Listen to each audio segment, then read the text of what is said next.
Bonjour à tous et bienvenue sur ma chaîne Le Budget de la Grue. Alors aujourd'hui, on va faire une vidéo en deux parties. Première partie qui va être très courte sur le bilan de la première semaine de mars. Et deuxième partie, pardon, sur mon parcours financier en fait, depuis plus ou moins que j'ai mon compte bancaire. Allez, c'est parti pour... Hop, je vous règle un peu plus centré. Alors, pas beaucoup de dépenses cette semaine, voire... non, je vais pas dire pas du tout, c'est faux. Parce que déjà, j'ai mis de l'essence. Donc voilà, j'en avais besoin. Honnêtement, je pense que, au vu des calculs, je prends pas beaucoup ma voiture, sauf éventuellement, sauf pour aller travailler. Donc normalement ça devrait être bon, même si je fais un voyage, voilà, enfin un voyage, je m'entends, un petit déplacement au week-end pour aller voir des amis ou autre, normalement ça devrait être bon, mais il me reste quand même 20 €, donc ça assure la fin de mois. Et au pire, s'il me les reste en fin de mois, et ben je les laisserai sur la carte et puis ça ira pour le mois prochain. Alimentation. Alors, ce mois-ci, c'est la seule catégorie qui est à la semaine. Tout le reste est au mois. Normalement, j'ai le shopping qui est en semaine aussi, mais ce mois-ci, vu que c'était un mois à 5 semaines, ben, je l'ai laissé au mois en fait. J'ai même réduit la, comment dire, la somme pour le mois. Pardon, j'ai un chat dans la gorge. Donc je vous rappelle, j'ai fait mon budget mensuel pour le mois de mars dans une précédente vidéo, donc je vous invite à aller la voir si ça vous intéresse. Alors donc du coup, ben, même en virtuel, hein, je n'ai rien dépensé, vraiment rien du tout. Alors, hop, donc on a les 20 € de la semaine. Et limite... bah, limite, ça sert à rien, je les enlève, je vais les laisser et puis j'enlèverai juste dans mon enveloppe banque les 40 € la semaine 2. Hein, pas... On va pas faire du micmac encore de billets. Alors, donc, nous sommes le 5 août, c'est la fête des grands-mères, on est dimanche. Et il faut que j'appelle mes grands-mères. Alors, 5 février, dépôt, plus 40. On va garder ça, même si hop, il ne va pas resservir, je pense. Allez, ça c'est bon. Tabac. Alors, tabac, normalement, dans la vidéo du mois, je vous avais dit que j'avais déjà dépensé. Et je n'y ai pas retouché durant la semaine. Ah si, pardon. Vous voyez, j'oublie en fait. Et j'ai racheté des feuilles et des filtres. Voilà. Shopping, je n'y ai pas touché encore. J'ai failli hier. Et puis, je me suis abstenue. Je me suis dit non. Je me suis dit semaine blanche, c'est semaine blanche. Bon, en dehors du strict nécessaire, c'est-à-dire le gasoil. Bon, tabac, je le mets entre parenthèses parce que je ne reviendrai pas dessus, mais c'est compliqué. La relation est compliquée. Beauté, beauté, mon rendez-vous est en fin de mois, je crois, donc pour l'instant, pas de dépenses. Santé, tout va bien, donc rien du tout. Sortie loisirs, je n'y ai pas touché. Le fonds de secours, non plus. Donc, on a dit en banque, normalement, je devais avoir 40 €. Voilà. Hop. Donc ça, ce sont les 40 € de la semaine passée d'alimentation que je n'ai pas touché. Alors, je vais juste garder ça. Et on va remplir notre suivi. Alors, j'ai pas encore été vérifier les dépenses, les virements, les automatiques en fait.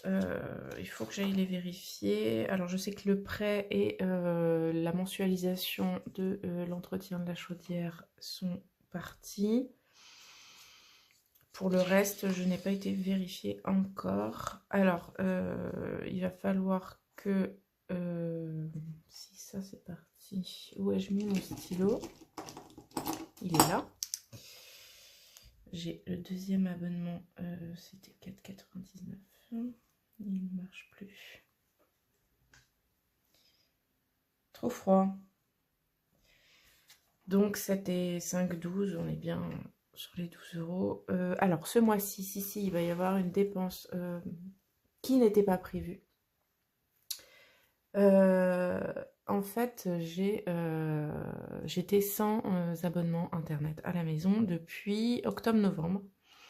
J'avais décidé d'arrêter parce que payer 40 euros pour juste internet, parce que moi je ne me sers ni du téléphone fixe, ni de la télévision TNT et autres chaînes. Donc du coup, je m'étais dit, voilà, 40 euros pour juste internet, wifi à la maison, c'est cher payé. Et j'avais un forfait avec plus de 200 gigas, donc ça me convenait parfaitement. Or, pour mon anniversaire, j'ai eu une nouvelle télé, super. Mais effectivement, quand je regarde, alors j'ai Netflix qui n'est pas en abonnement ici parce que je partage avec un compte. Et ben ça me prenait énormément de données sur mon forfait mobile. Et là, j'ai vu sur le site vente privée qu'il y avait une vente Freebox. Et donc, il faisait le forfait pendant 1 an à 15 euros. C'est 14,99 peut-être, un truc comme ça. Donc, comme je réfléchissais à reprendre un abonnement, et bah du coup, j'ai foncé dessus. Évidemment, donc je vais avoir une dépense supplémentaire de 15 euros sur le mois. Et là, je vais avoir des frais aussi de mise en service qui sont de 49 euros, qui n'étaient pas prévus. Mais je ne sais pas si vous vous souvenez, dans mes épargnes et notamment mes défis, je fais le défi d'Emily Budget sur les saisons. Hop, je vous remontre. Voilà, donc j'avais rempli les saisons d'hiver. Donc j'avais 100 euros pour la saison d'hiver. Et donc, très certainement que ça va me servir à payer les frais d'installation, donc les 49 euros, et le premier mois, 15 euros. 15 euros. Voilà. Donc, sachant que comme j'ai déjà un forfait Free Mobile, je vais avoir une petite réduction sur mon forfait. Donc, c'est plutôt cool. En gros, ça me revient à 11 euros de plus par mois. Donc, voilà. Je pense que c'est plutôt bonne affaire. Alors, donc on a dit transport, semaine 1, j'ai dépensé 50 euros. Alimentation, je n'ai rien dépensé. Beauté, je n'ai rien dépensé. Tabac, j'ai dit. Donc 15 et 4, 19 euros. Shopping, je n'ai rien dépensé. Hygiène, j'ai rien. Santé, je n'ai rien dépensé. Sortie non plus. Imprévu, pas touché. Fête, je n'avais rien.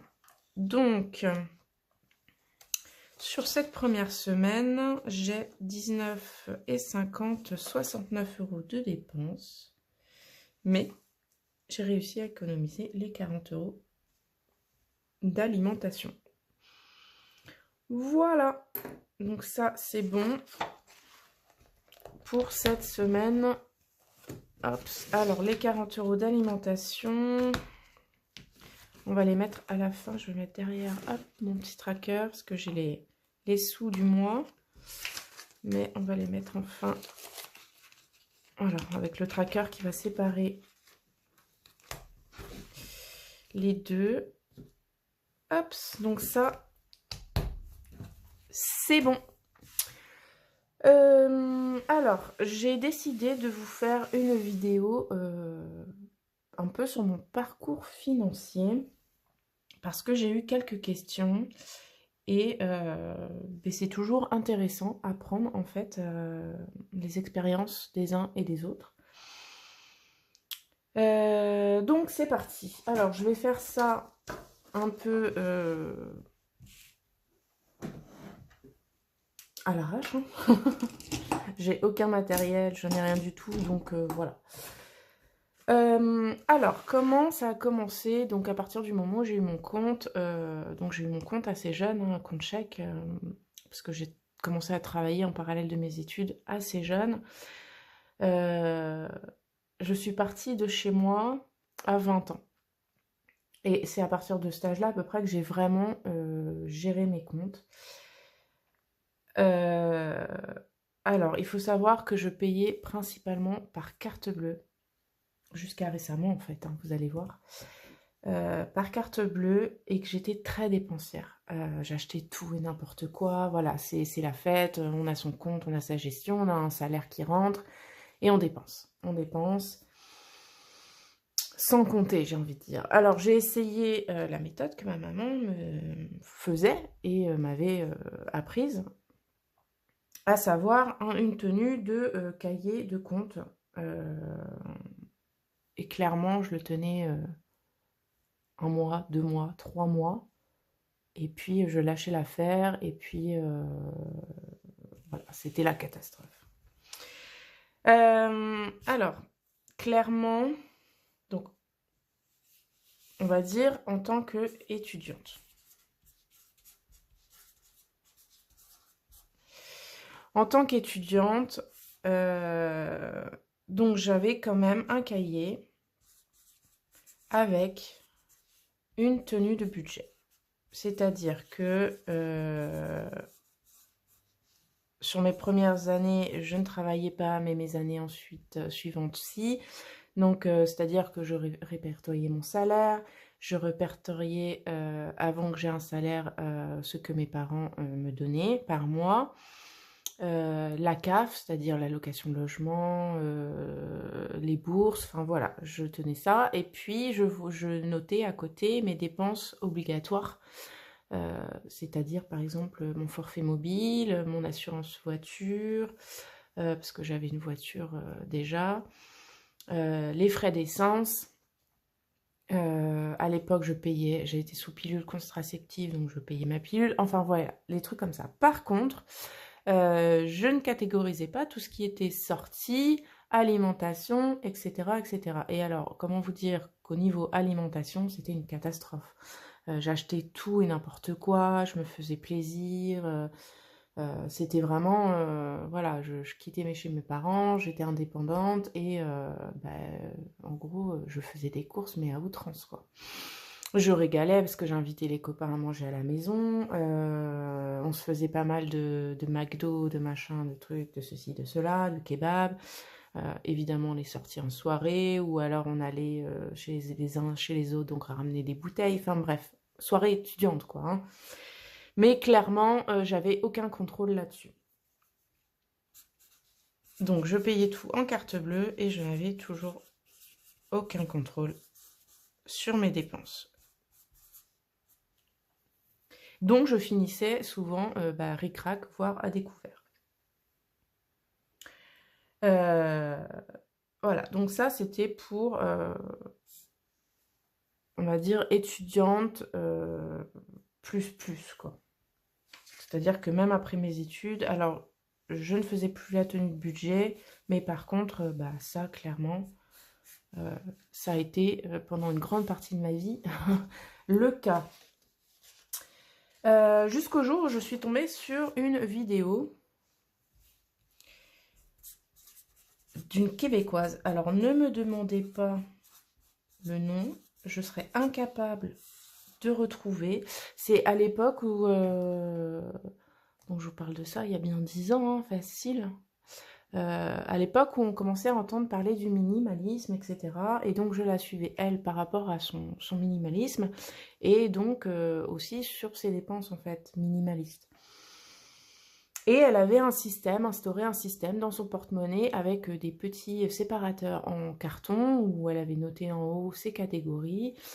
Voilà, elle mettait son argent cash dedans. Et puis, j'ai voulu faire pareil, en fait. Je crois même, je les ai peut-être jetés, mais il n'y a pas très longtemps, en fait, parce que je crois que j'ai retrouvé il n'y a pas si longtemps les séparateurs. Alors, par contre, mon défaut, c'est que je payais toujours principalement en CB et j'avais peu de cash. C'est-à-dire que je faisais mes enveloppes, mais je me disais, pour l'essence, non, je ne peux pas payer en cash. L'alimentation, de toute façon, j'avais aucun contrôle dessus, aucune estimation de mes réels besoins. mensuel quant à la nourriture. Et puis, il faut savoir que je passais tout aussi en nourriture. C'est-à-dire que comme je faisais mes courses en moyenne, voire grande surface, ben, on trouve de tout. Donc, tout passait dans le budget course, en fait. Même si des fois, je me trouvais un t-shirt, je m'achetais des chaussettes, je m'achetais un truc pour la maison, je sais pas, une déco, un coussin, enfin bon, bref. Vous voyez tous ces rayons, en fait, qui ne sont pas alimentaires et, non, et pas d'hygiène non plus. Enfin, c'était pour le jardin, voilà, j'achetais là-bas, mais je comptais aussi dans les courses. Tout passait dans les courses, en fait. Donc bref, les courses, c'était en CB aussi. Et en fait, en cash, qu'est-ce que je gardais? Si, j'avais fait une petite enveloppe pour les sorties. Et j'avais fait une enveloppe... En fait, j'avais fait... Enfin, une enveloppe. Un intercalaire. On va pas parler d'enveloppe encore. Vraiment, un intercalaire... J'avais fait un intercalaire course, mais j'achetais très peu. Comme je vous disais, en cash. Donc, bah, au final, elle ne me servait à rien. Bon, bref, c'était pas très clair. Le système m'inspirait, le système m'attirait, mais j'étais pas au clair encore avec mes dépenses, mon budget et le système. Parce que effectivement, j'avais vu que cette vidéo-là et il n'y avait pas vraiment d'explication quant au pourquoi du comment, en fait. Donc, et puis surtout, bah, j'avais aucun budget. Allez, on a été coupé, je n'avais plus de mémoire, donc la vidéo s'est arrêtée, j'ai dû vider un peu mon portable, enfin bref. Du coup, qu'est-ce que je vous disais? Oui, quand on est dépensier, qu'on ne fait pas attention à ses comptes, à son budget, et ben forcément, ce sont des tâches, les tenues de compte, aller voir son compte, à combien on est, etc., qui nous déplaisent énormément parce qu'on sait pertinemment qu'on a trop dépensé, qu'on est dans le rouge et ben, on n'a pas envie. On fait l'autruche en fait, hein, clairement. Hein, on n'a pas envie de voir ça. Donc voilà, ça c'était mon premier test, mais j'avais déjà cette idée qui me séduisait, on va dire. Ensuite, quelques années après, donc entre deux, ça a été toujours la débandade, hein, c'est-à-dire que pas de tenue de compte ou très irrégulière, dépenses, achats toujours en CB.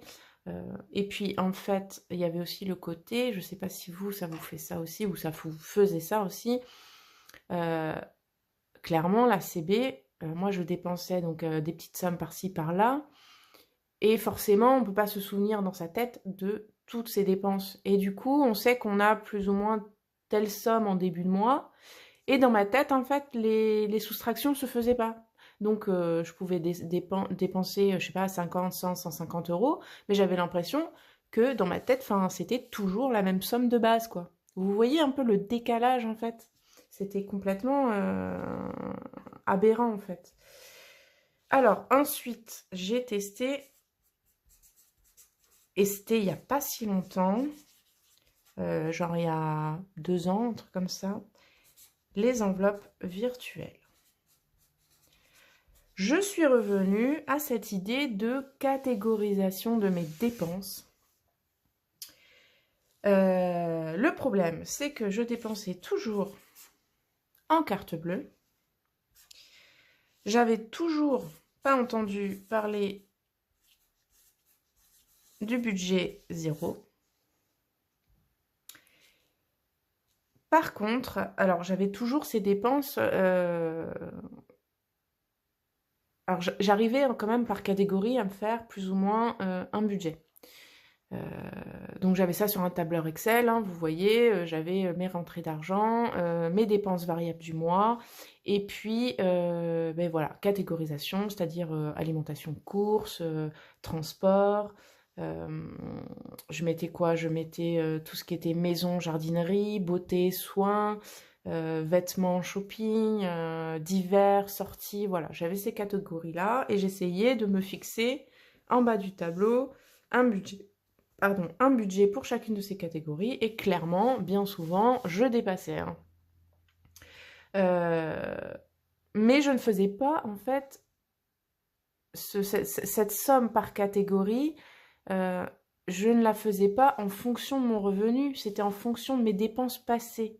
Mais comme mes dépenses passées n'étaient pas du tout budgétisées, en fait, elles étaient complètement hors sujet, en fait, mes budgets d'enveloppe virtuelle, en fait. C'était complètement fictif, enfin, ça n'avait strictement aucun sens.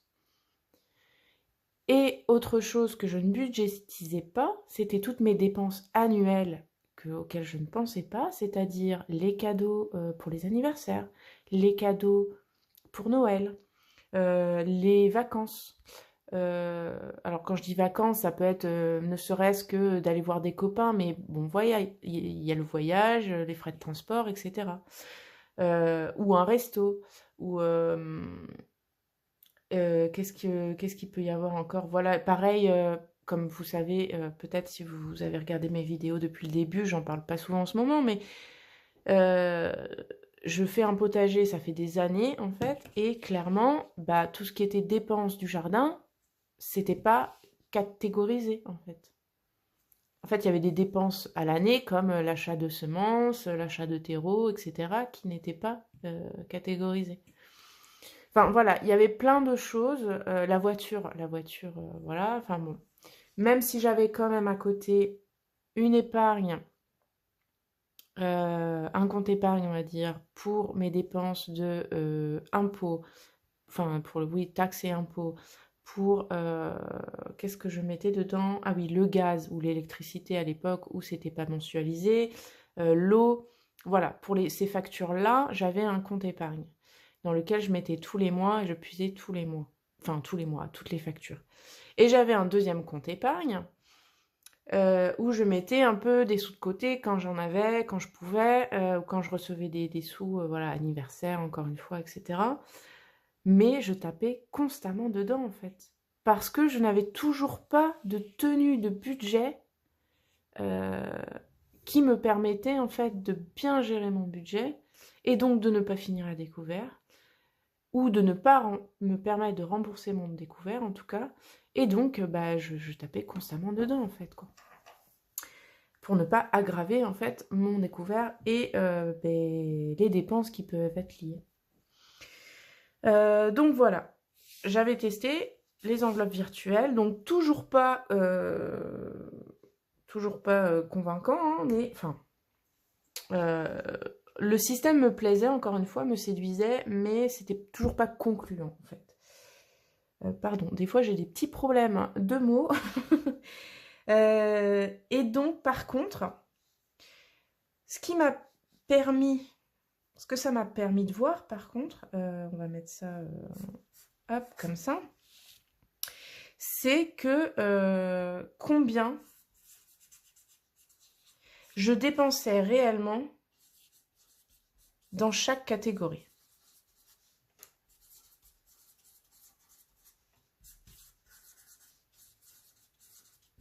Donc j'avais déjà, du coup, par cette méthode, estimé plus ou moins mes catégories, celles auxquelles je ne dérogeais pas, qui m'étaient essentielles, en fait, dans le mois. Et ça m'a permis de voir combien je dépensais, sans avoir de tenue de budget, combien je dépensais dans chacune de ces catégories, en fait. Et puis, ensuite, comme j'ai vu que ça ne me convenait toujours pas, c'est là où j'ai découvert la méthode du budget zéro et la méthode des enveloppes cash.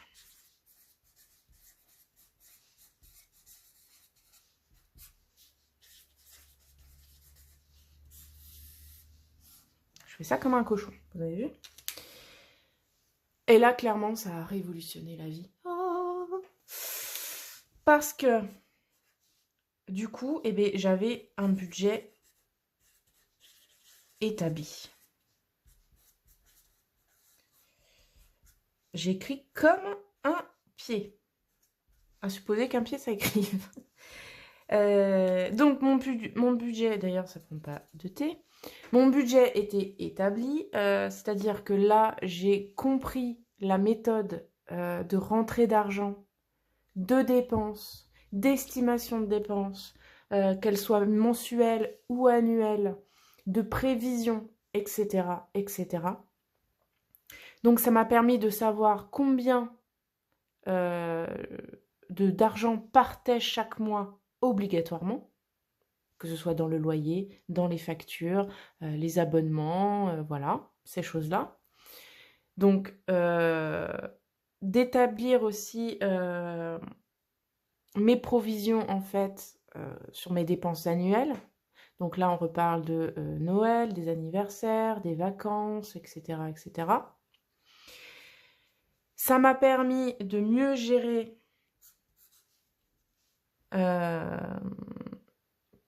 ça m'a permis de rembourser mon découvert. C'est parce que c'est là où j'ai compris aussi que mon découvert, bah, c'était un prêt à la banque et que je me devais de le rembourser, en fait. Donc, tous les mois, j'intégrais, vous avez vu peut-être dans ma dernière vidéo sur le budget de mars, je me suis refait un petit découvert, c'était 30 ou 40 euros, parce qu'il y avait des dépenses que j'avais pas prévues et que j'avais pas comptabilisées, voilà. Mais hop, direct, à partir dès que je m'en suis aperçue, je me suis dit, bah voilà, j'ai mis 20 euros de côté, enfin, dans ma catégorie de dette, en fait, j'ai mis 20 euros pour le découvert, et le mois prochain, je referai pareil, en fait. Et ça me couvrira mon découvert. Et avant, bah, j'avais fait pareil. Alors, c'était des plus grosses sommes, sur un plus gros temps, en fait, sur plus longtemps. Ça, c'est vous qui gérez en fonction de combien vous pouvez mettre par mois pour le remboursement de votre découvert et sur combien de temps, en fait, vous pouvez l'étaler. Alors, c'est sûr que moi, ça a été près de 10 mois, hein. J'avais un gros découvert. Pour moi, c'était un gros découvert. Je devais être autour de 400-500 euros. Donc, c'était du 50 euros sur 10 mois à peu près. Dès que j'avais un peu de sous, hop, je renflouais. Donc, voilà, ça, c'est à vous d'estimer votre capacité à rembourser votre découvert par mois. Mais j'ai envie de dire, limite, c'est prioritaire, en fait. Plus que de mettre de l'argent de côté pour des vacances ou des loisirs. Voilà. Pour moi, c'est parce que vous aurez toujours, tant que vous aurez un découvert, vous aurez des ponctions, en fait, sur votre compte par votre banque. Donc, même si c'est quelques euros, bah, c'est toujours quelques euros de prix qui ne sont pas dans votre poche. Donc, c'est quand même dommage. Bref. Donc, j'en reviens à cette méthode, enfin, ces méthodes, parce que clairement, enfin, pour moi, en fait, ce dont je vous ai parlé précédemment, on voit clairement que bah, l'un sans l'autre, ça marche pas en fait. Le budget zéro sans la méthode des enveloppes, enfin surtout la méthode des enveloppes sans le budget zéro, ça ne marche pas. Et pourquoi l'inverse, je dis que ça ne marche pas non plus? Alors, c'est pour moi. C'est-à-dire que clairement, moi, en carte bleue, je gère pas en fait. J'arrive pas à contrôler mes dépenses, j'arrive pas à gérer mes dépenses. Là, je suis pas assez à l'aise pour repasser sur des enveloppes virtuelles, en fait. Je préfère avoir mon cash parce que je sais à combien me tenir par catégorie, par semaine ou par mois. C'est palpable. On sait combien il reste clairement. On le voit au premier coup d'œil. Alors que sur un compte chèque, eh bien, même si on tient ces enveloppes virtuelles, on fait ses comptes, etc. Sur un tableau Excel, ça nous calcule automatiquement le reste, etc. Mais pour moi, c'est moins frappant, en fait. Voilà. Après, chacun sa méthode, hein. Si vous préférez, vous, être en virtuel pour une question de praticité, pour une question de sécurité aussi, parce que bon, faut vouloir avoir du cash sur soi, et que vous y arrivez, tant mieux. Moi, je sais que ça ne me convient pas du tout. La carte bleue, elle me chauffe entre les doigts. J'ai tout le temps envie de dépenser. Et puis, ça fait 5 euros par-ci, 10 euros par-là, 30 euros par-là. Et parfois, j'oublie de les noter. Parce que c'est ça aussi, en fait. En carte bleue, il fallait que je note systématiquement mes dépenses. Sauf que des fois, une fois rentrée à la maison, je zappais, j'avais pas le temps. Et du coup, après, j'oubliais. Et puis, du coup, bah, ces dépenses-là n'étaient pas répertoriées. Donc, c'était comme si je les avais pas faites, si vous voulez, sur mon tableau. Alors que le cash, même si j'oublie de me les noter dans le tracker, mais lui, il ment pas en fait. On sait très bien, on voit directement combien on a, combien il nous reste. Donc voilà. Donc ça m'a permis, qu'est-ce que ça m'a permis? On va prendre notre feuille. Donc l'ensemble de ces deux méthodes, clairement, ça m'a permis une meilleure gestion de mon budget.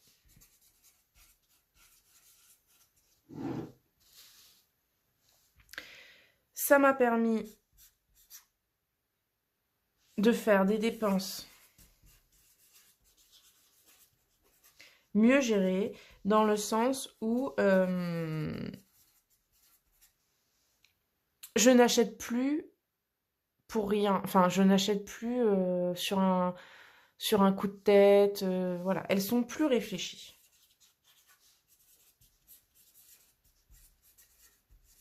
Bon, après, ça fait partie de toute une démarche. Je veux dire, ce truc de dépenses plus réfléchies, je l'avais déjà parce que depuis quelques années, je ne veux pas dire que je suis minimaliste, hein, loin de là, mais depuis quelques années, je réfléchis beaucoup plus à mes dépenses en fait.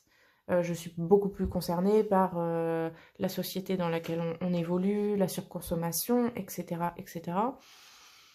Et forcément, mais inconsciemment, en fait, j'en suis venue à moins dépenser, en fait. À réfléchir, mais des fois, c'est même dans l'extrême. C'est-à-dire qu'il y a même des choses pour lesquelles j'aurais pas à réfléchir. J'en ai besoin, j'en ai besoin.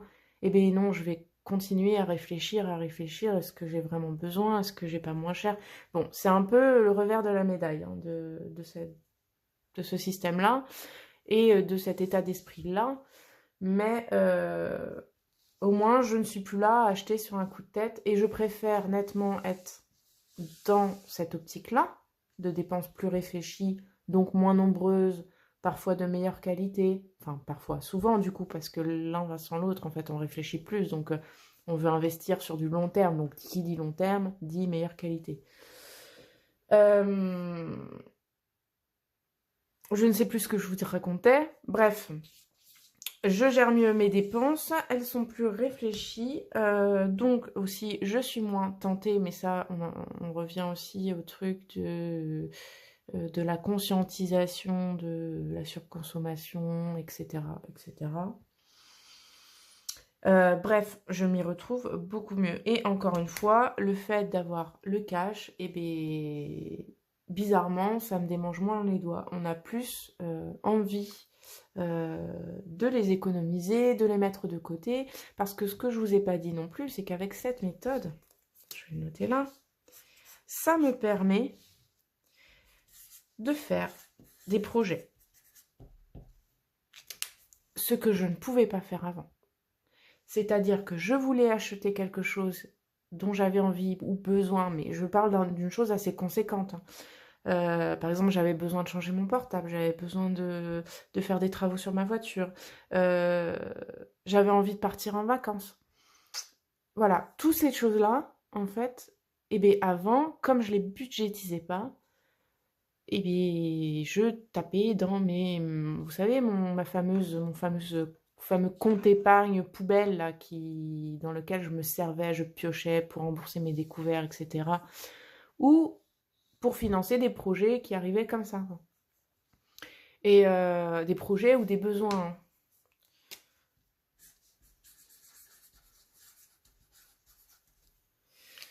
Et je le voyais jamais grandir, cette épargne, en fait, je la voyais jamais grandir. Alors elle grandissait, mais direct derrière, hop, je repompais dessus. Enfin bon, bref, c'était toujours des yo-yo, en fait. Alors que là, aujourd'hui, dès que j'ai envie de quelque chose, je me le note, je note le budget, et puis, si j'en ai vraiment besoin ou vraiment envie, si je peux, parce que bon, il faut être réaliste aussi, on ne peut pas avoir 10 projets d'un coup et tous pouvoir les financer. Enfin, si vous pouvez, tant mieux. Personnellement, je ne peux pas. Mais donc c'est bon, bah voilà, projet par projet, voire peut-être 2 projets. Et puis, bah, par exemple, voilà, en ce moment, j'arrive à me faire une enveloppe, ce que je ne pouvais pas faire avant, j'arrive à me faire une enveloppe vacances. Voilà. Même si je ne pars pas, je me dis, même si je ne pars pas en vacances, Peut-être que ça me servira parce qu'il y a toujours des gens, même si moi je pars pas, il y a toujours des gens qui viennent chez moi en vacances. Donc ça me servira peut-être à faire des dépenses auxquelles je n'ai pas pensé ou voilà, pouvoir faire une activité à plusieurs, aller au restaurant, voilà, ce genre de choses. Ou les réinvestir dans une autre chose, un autre projet. Par exemple, ma maison, là, bon, bah, j'ai des travaux à faire. Alors, je n'ai pas pu faire d'emprunt de travaux. Enfin, c'est compliqué. Ça a à voir avec ma vie personnelle. Donc, bon, je me suis retrouvée avec la maison, mais sans enveloppe travaux. Donc, les travaux, je les fais petit à petit en fonction de mes possibilités financières. Et donc, pourquoi pas, voilà, si je ne réalise pas tel projet parce que je n'en ai plus envie ou parce que ça s'est pas réalisé, je peux les réinjecter dans les travaux. Enfin, voilà, il n'y a pas, enfin, je crée ces enveloppes, je crée ces catégories de projets parce que sur le moment, j'en ai envie. Maintenant, si le jour où j'arrive à la capacité, comment dire, à la somme projetée, j'en ai plus envie ou je suis passée à autre chose, et ben c'est pas grave, ça sera redistribué sur un autre projet, voilà, ou un autre besoin, peu importe. Mais au moins j'aurai ces sous-là, si j'en ai besoin. Voilà, donc je crois que j'ai à peu près tout dit. Dites-moi un peu, vous, en commentaire, quels sont vos parcours financiers, ou voilà, s'il y a des choses avec lesquelles vous êtes d'accord, ou pas, tout simplement, on peut en débattre. Ou s'il y a des choses dans lesquelles vous êtes reconnu. Et je vois bien ah oui, moi aussi je suis comme ça ou j'étais comme ça. Et puis voilà, quelle solution vous avez trouvée, voilà, toutes ces choses, ben, on peut en discuter en commentaire. Et il n'y a pas de souci, j'en serais très très très très contente. Et puis, bon, bah, je vais faire ma youtubeuse en carton, hein, mais n'hésitez pas, hein, si ça vous plaît, si mes vidéos vous plaisent, etc. N'hésitez pas à vous abonner, à mettre un petit pouce, et j'en serais ravie. Et puis, n'hésitez pas non plus à me demander si vous avez d'autres questions, que ce soit sur ma situation financière. Alors, je ne rentrerai pas dans les détails, ma vie personnelle, etc., hein, mais voilà, de manière générale. Ou d'autres questions par rapport au budget. D'autres questions, j'ai eu une question par rapport à mon budget hebdomadaire de 40 € pour les courses, comment je faisais. Donc voilà, je pourrais éventuellement vous faire une vidéo sur comment je fais mes courses. Alors il n'y a rien d'extraordinaire, hein, mais bon, peut-être qu'il y a des petites choses qui pourraient vous aider. Comme je le dis, on n'est jamais avare de l'expérience des autres, ça peut toujours être utile. Voilà, sur ce, je vous souhaite un bon dimanche, une bonne semaine à venir. J'espère que vous allez passer un bon moment. Et puis, on se retrouve la semaine prochaine pour le bilan de la semaine de mars. Bisous, bisous!